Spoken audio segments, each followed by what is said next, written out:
Today I'm going to cover the best questions to ask an estate agent when buying a buy-to-let.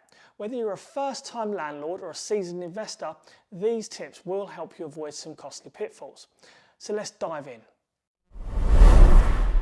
Hi, I'm Dan, a CMAP qualified mortgage advisor. I create videos for educational purposes only on various topics about mortgages and property buying.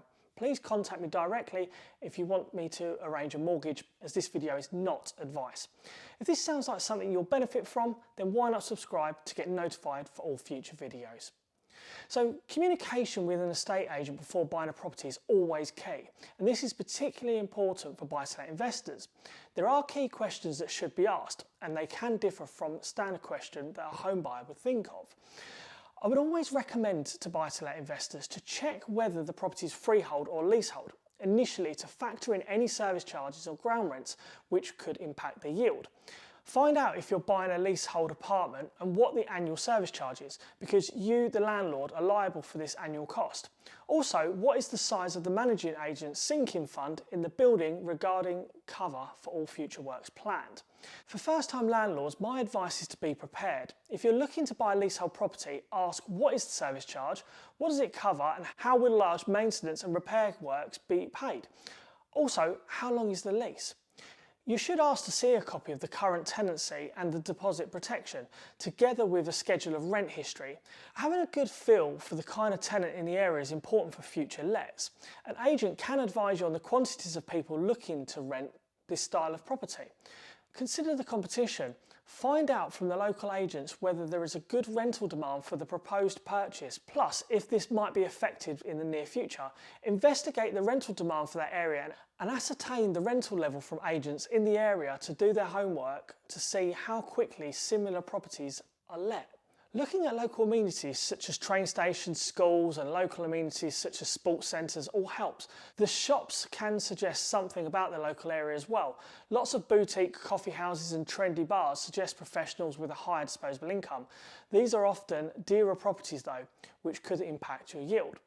Location is key in lettings as much as it is in selling. Choose a property that suits the market. So if you're looking in a family area, buy a family house. There is more to consider about this area too. Is it a good area? Are there signs of regeneration, and is it on the up if it hasn't already been regenerated? Look at the demographics of the area to decide. I recommend a more bespoke approach, which requires some thought from the landlord beforehand. Ask yourself, what is the most important? Is it yield, potential void periods, hassle factor, capital growth, or ease to let now and in the future? For example, a buy-to-let investor of a 5-bedroom property could obtain a yield between 12% and 15%, which on the face of things may appear very attractive. But the stress of finding 5 sharers, dealing with the fact that they may fall out with each other and the additional wear and tear may put off certain purchasers. You're also likely to need HMO licensing, but we'll save that for another video. If maximising the yield is not the main driving force, then the ease of letting a unit and minimising the maintenance may appeal.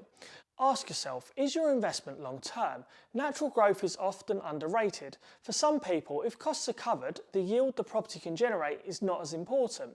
If you're looking to cover the costs in the long term, there can be no greater asset than having the right tenant in your investment for as long as possible. Most new investors, however, turn to short-term investments. Be mindful of energy performance ratings. Tenants' expectations rise year after year, and low-cost energy-efficient property is more important than ever and will ensure that you don't have any surprises next year. I have covered the changes which are due to come in around 2025 in this video. They're more important than you may first realise. Hopefully you found this video helpful. Thank you very much for watching, and I'll see you next week.